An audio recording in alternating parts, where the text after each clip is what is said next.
அனைவருக்கும் வணக்கம். AMD neutral அன்புள்ளங்கள் அனைவரையும் இந்த புதிய வீடியோவில் சந்திப்பதில் பெருமகிழ்ச்சி அடைகிறேன். இந்த வீடியோவோட தலைப்பு துன்பமே இன்பம் அப்படிங்கிற தலைப்பில் பார்க்க போகிறோம்.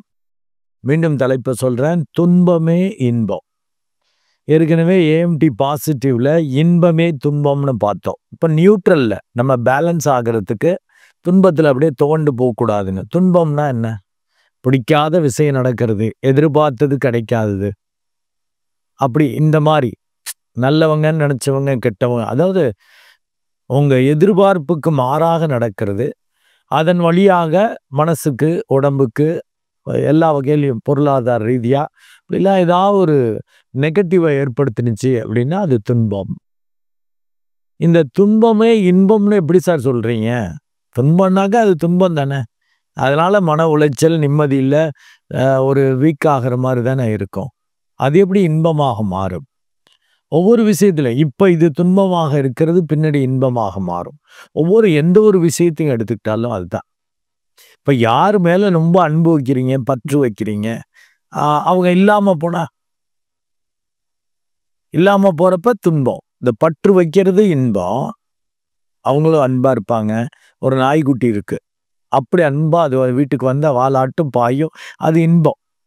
அந்த நாய் இறந்து போயிடுச்சுன்னு வச்சுக்கோங்க, அப்போ துன்பமாக வரும். இந்த துன்பம் எப்படி சார் இன்பமாக மாறுது அப்படின்னா, அந்த நாயால் இந்த இன்பம் மட்டுமா கிடச்சிச்சு அப்படின்னா, நாய் யாரையாவது கடிச்சிருச்சு, இல்லை ஏதோ ஒரு சிக்கல், அதுக்கு உடம்பு சரிப்பில்லை, ஏதோ ஒரு பிரச்சனை. நாயின்னு ஒரு உதாரணத்துக்கு சொல்லியிருக்கேன். அது மாதிரி வீட்டிலேயே ஒரு அன்பானவர்கள் இருக்கிறார்கள், முடியாமல் போயிட்டாங்க. அவங்கள பார்த்துக்கிறதே துன்பமாக போயிடும். அவங்களுக்கும் துன்பம், பார்த்துக்கிறவங்களுக்கும் துன்பம்.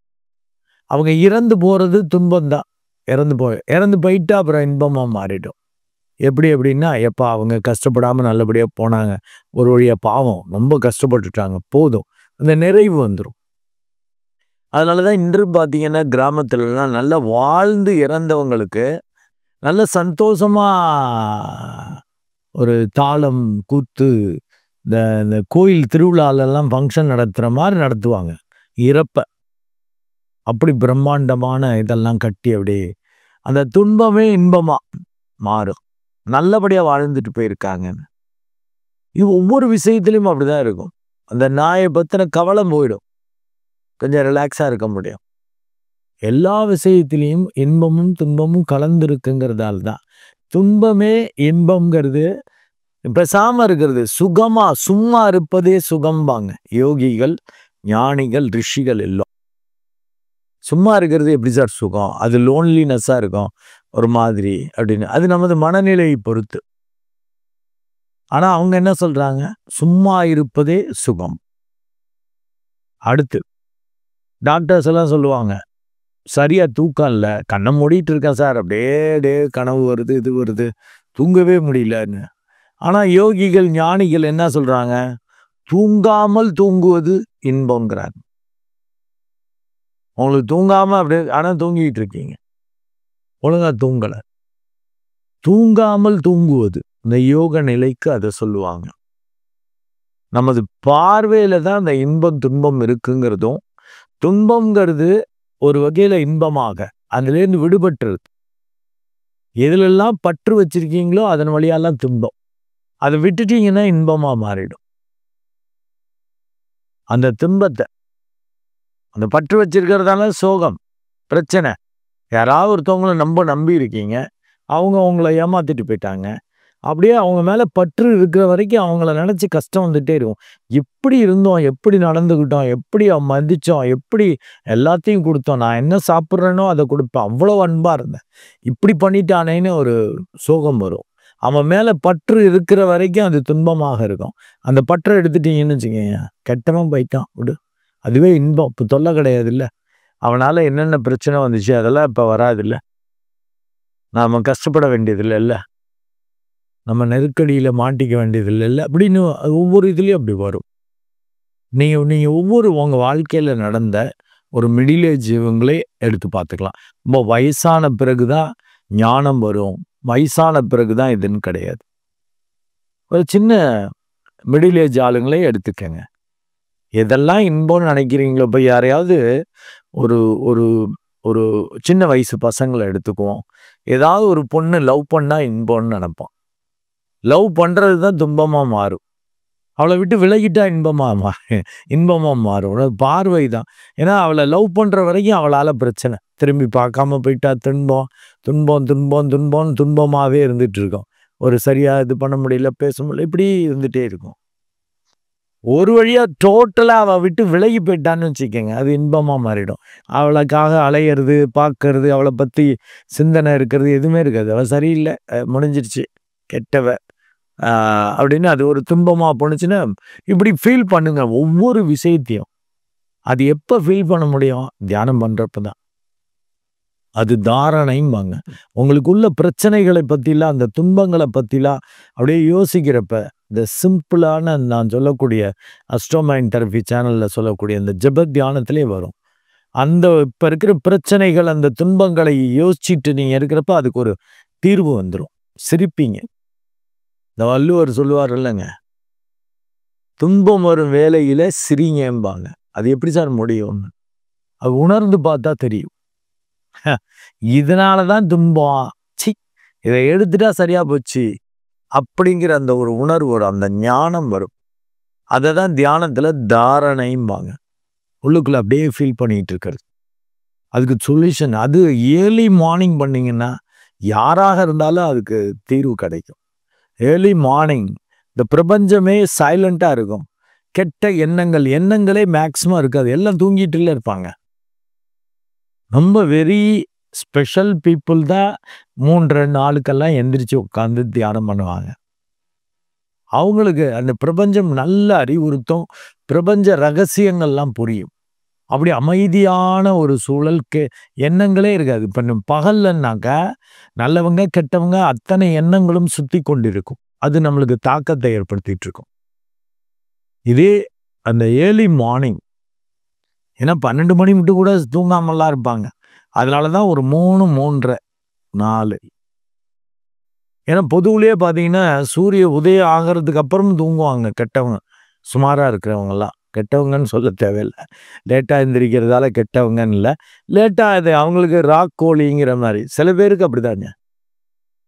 சில பேருக்குலாம் அப்படியே ஒரு 9:30 பிஃபோர் 10 தூங்கிடுவாங்க. Early morning எந்திரிப்பாங்க. 4 o'clockலாம் மெடிடேஷனில் உட்கார்ற மாதிரிலாம் பண்ணுவாங்க. ஸோ அப்போ அதுக்கான தீர்வெல்லாம் அப்போ கிடைக்கும். ஏன்னா எண்ணங்கள் அற்று இந்த பிரபஞ்சம் ரொம்ப காமாக இருக்கும். நீங்கள் அதுக்கு அப்படி இது பண்ணுறப்ப அது உங்களுக்கு அறிவுறுத்தும், சொல்லும் உங்களுக்கு. இதை இப்படி செய்யலாம், இது ரைட்டு, இது தப்பு, இதனால் இப்படி ஏற்படுது. அந்த மாதிரி ஒரு ஞானம் கிடைக்கும். ஞானம்ங்கிறது நீங்கள் கற்றுக்கிட்ட விஷயத்திலேருந்து அனலைஸ் பண்ணி பகுத்தறிஞ்சு இது பண்ணுறது இல்லை. பகுத்தறிவை தாண்டி இருப்பது தான் ஞானம். ஏன் என்னெல்லாம் தெரியாது, தோணுது செய்கிறேன், தோணுது சொன்னேன், அது அப்படியே மாபெரும் உண்மையாக இருக்கும். அதனால துன்பம் வருதா சந்தோஷப்படுங்க. நான் பல வீடியோஸ்லையும் சொல்லியிருப்பேன். நிறைய ஒருத்தவங்களுக்கு துன்பங்கள் வருது அப்படின்னாக்க கண்டிப்பா இறைவன் உங்களை நெருங்கி வருகிறார். நீங்க சீக்கிரம் இன்பத்தை அனுபவிக்க போறீர்கள். நிறைய துன்பம் வரப்ப நீங்க மெடிடேட் பண்ணி பாருங்க, அதே சிரிப்பு வரும். அது ஒரு இன்பமா இருக்கு. ராகத்திலேயே சோக ராகம் சுகமேம்பாங்க. இந்த புகாரி ராகம், முகாரி ராகம், பின்ன எனக்கு இந்த மியூசிக் பற்றி அவ்வளோ தெரியாது. அந்த ராகமும் பார்த்தீங்கன்னா அது அது அது அது அது ஒரு நல்லா இருக்கும் கேட்க. அந்த ராகம் அந்த பர்டிகுலர் சோகத்தில் இருக்கிறவங்களுக்கு வேணா எப்படி இருக்கும்னு தெரியாது. அந்த இசையை கேட்குறப்ப அவங்க கூட அந்த சோகத்தில் இருக்கிறவங்களுக்கும் இன்பம் வரும். அந்த துன்பமே இன்பமாக இருக்கும். நீங்களே உங்களுக்கு கை கால் வலிக்குது, ரொம்ப நடக்க முடியல. ஏன்னா நம்ம நிறைய பேருக்கு இருக்க மூட்டு வலி, நடக்க முடியல, காலை வலிக்குது, கையை வலிக்குதுன்னு. அவங்க அப்படி கஷ்டப்பட்டு துன்பம் நடக்கிறதுக்கு கஷ்டம், ஏன்னா வலிக்குது. அப்படி அந்த கஷ்டப்பட்டு நடக்கிறப்போ ஒரு இன்பம் வரும். யோசிச்சு பாருங்க, நீங்கள் ஃபீல் பண்ணுவீங்க. உனக்கையாக இருக்கும், அப்பாடா அப்படின்ட்டு. ஆனால் வலிக்கும், ஆரம்பத்தில் வலிக்கும், அப்புறம் அது உனக்கையாக மாறும். தட் இஸ் நடக்கிறது துன்பமாக இருந்தது அப்படியே இன்பமாக மாறும். இது மாதிரி ஒவ்வொரு விஷயத்தையும் நீ பரபர பரபர பரபரன்னு எதையோ தேடிட்டு பணத்தை பொருளை தேடிட்டு ஓடிட்டு இருக்கிற வரைக்கும் அது தெரியாது. தியானம் பண்ணுறப்ப தான் இந்த ஒரு சமநிலை இருக்கும்.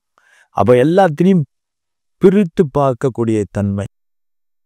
இந்த அன்னப்பறவை போல பாலை மட்டும் எடுக்கிறது, தண்ணியை விட்டுரும். அது மாதிரி ஒவ்வொரு விஷயத்திலையும் அதில் எது இன்பம் எது துன்பம் ரெண்டு கலந்து தான் இருக்கும். அதை எப்படி எடுக்கிறது? ரெண்டுமே ஒரே இதில் சேர்ந்து தான் வரும். நம்ம மனநிலையை பொறுத்து தான் அந்த துன்பம் பெருசாக கஷ்டமாக. சில பேர்லாம் பாகக்காய் அது அது சாப்பிட்றத விரும்புவாங்க. அவங்களாம் ரொம்ப பெரிய ஆசைப்பட மாட்டாங்க. வேணுதே போராயிட்டே ஏதோ லிவ் இன் த ப்ரெசன்ஸ்னு யோகி போல. யோகிகளுக்கு அப்படிதான். ஸ்வீட்டும் ஒன்று தான், கசப்பும் ஒன்று தான், உரப்பும் ஒன்று தான்.